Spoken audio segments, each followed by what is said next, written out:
ये जो अग्रीमेंट है, स्टाफ लेवल अग्रीमेंट, आपके ख्याल से एक तो ये बताइए कि ये क्यों नहीं हो रहा, और क्या वाकई आईएमएफ नाइंसाफी कर रहा है पाकिस्तान के साथ?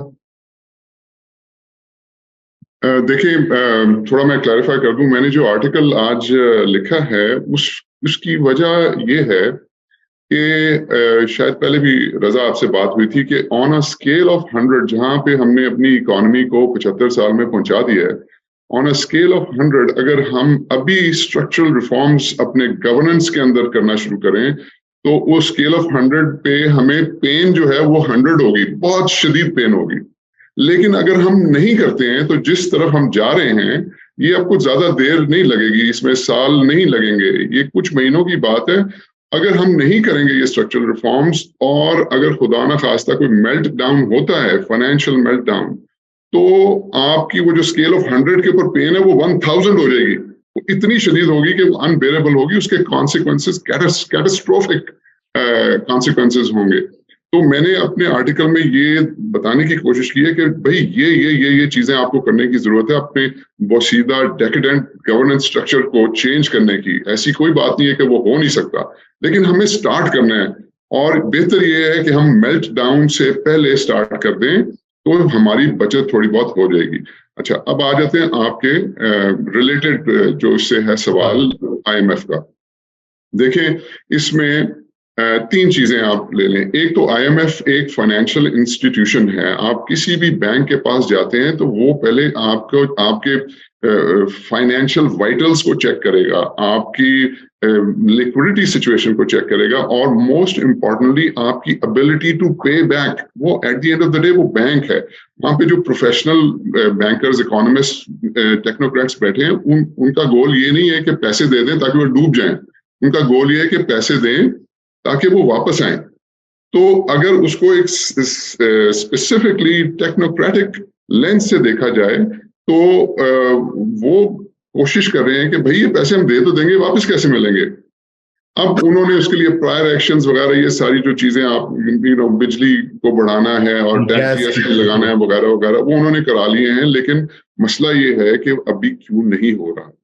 अच्छा, अब फिर दूसरे इशू के अपने तीन इशू मैंने आपको बताया। तो पहला प्योरली टेक्नोक्रेटिक है। दूसरा इशू जो है वो मैं समझता हूं कि वो थोड़ा रीजनल भी है और परहैप्स इंटरनेशनल भी है। अभी आपने देखा कि सऊदी अरेबिया और यस्टरडे उन्होंने अपने डिप्लोमेटिक रिलेशंस जो हैं वो बहाल कर लिए, और उसके अंदर चाइना ने बहुत इंपॉर्टेंट रोल प्ले किया, विच मीन्स कि चाइना जो है वो वर्ल्ड स्टेज के ऊपर अपनी एक जो जगह है उसको मुस्तहकम कर रहा है। वो वर्ल्ड को बता रहा है कि हम एक पावर टू बी रेकन्ड हैं, और हम फ्यूचर में एक ऑल्टरनेट निज़ाम जो है वो पेश ऊपर उन्होंने कर दिया। 2 साल पहले शी जिनपिंग जो थे उनकी जो स्पीच थी उनमें उन्होंने कहा था जी ये भी एक निज़ाम है, आप हमारी हिस्ट्री देखें हमने कैसे अपने आप को ठीक किया वगैरह। तो अच्छा, फिर एट द सेम टाइम जो बेलारूस के जो प्रेसिडेंट हैं वो ईरान का दौरा कर रहे हैं। बेलारूस आपको पता है वो रशिया का एक प्रॉक्सी मुल्क है।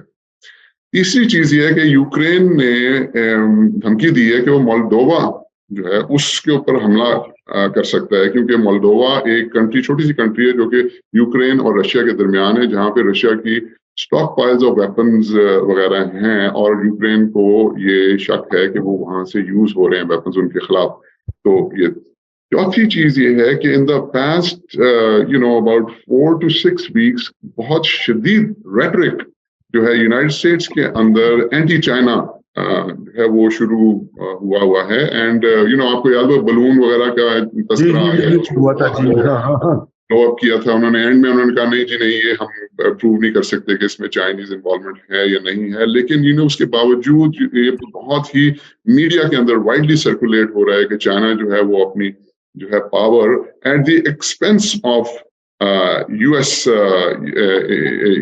होल्ड ओवर द वर्ल्ड, उसके ऊपर इस्टेब्लिश करने की कोशिश कर रहा है। तो मेरे ख्याल से ये एक ग्लोबल एंड रीजनल इशू भी है, जिसकी वजह से आईएमएफ जो है वो जरा थोड़ा देख रहा है कि पाकिस्तान कहाँ स्टैंड करता है, क्योंकि चाइना एक ऑल्टरनेट बन रहा है। और तीसरी वजह, just to wrap up the argument, वो देखिए वो भी कॉमन सेंस है। अब मैं समझता हूँ कि अगर मैं IMF के मैनेजमेंट या बोर्ड में बैठा हूँ तो मैं ये सोचूं कि यार ये मैं पाकिस्तान के साथ डील कर रहा हूँ, एक दफा नहीं, 2 दफा नहीं, मुतअद्दिद दफा, सेवरल टाइम्स मैंने इनको पैसे दिए हैं, और जैसे ही मैं पैसे देता हूँ ये पेट्रोल की प्राइस 10 रुपए बढ़ाने की बजाय 50 रुपए कम कर देते हैं।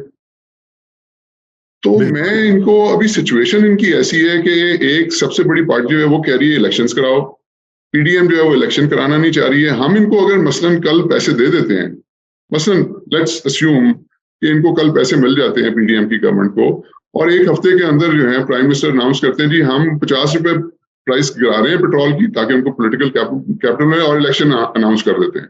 ठीक। अच्छा, बेस्ट केस सिनेरियो ये है कि 50 रुपए कम करने की वजह से उनको वोट ज्यादा मिलेंगे, उनकी सीटें ज्यादा मिलेंगी, और वर्स्ट केस सिनेरियो ये है कि अगर वो इलेक्शन हार भी जाते हैं तो अगली गवर्नमेंट के लिए लैंड माइंस जो है वो बिछ जाएंगी, जिससे एक तो है ना वो वन अप हो जाएंगे। जो पिछली गवर्नमेंट ने किया था इनके साथ, ये भी वही करेंगे।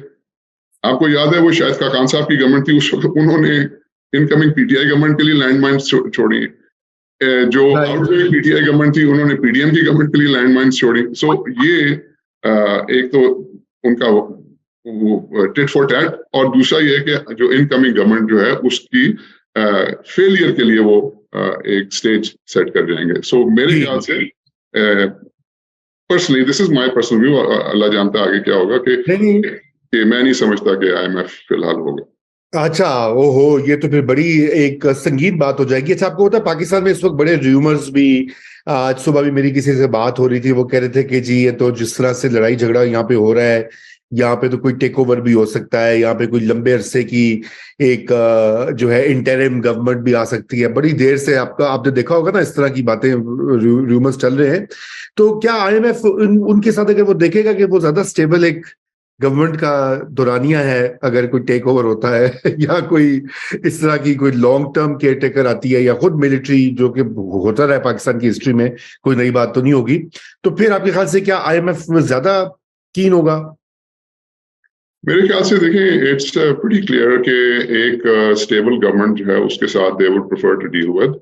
अब वो इलेक्शंस की सूरत में आती है, प्रेफर्ड ऑब्वियसली तरीका तो वही है, इलेक्शन हो और जो भी जीते, मतलब PMLN जीते, PPP जीते, PTI जीते, जो भी जीते, वो एक मैंडेट लेकर आए और वो बैठ के इस एग्रीमेंट को कंक्लूड करे। तो मेरे ख्याल से तो IMF प्रेफर ये करेंगे।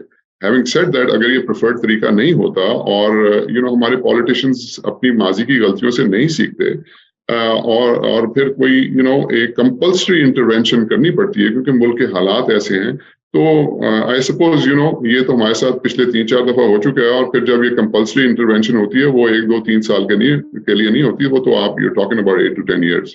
तो फ्रॉम IMF के लेंस से 8 से 10 साल इज ऑफ कोर्स स्टेबल।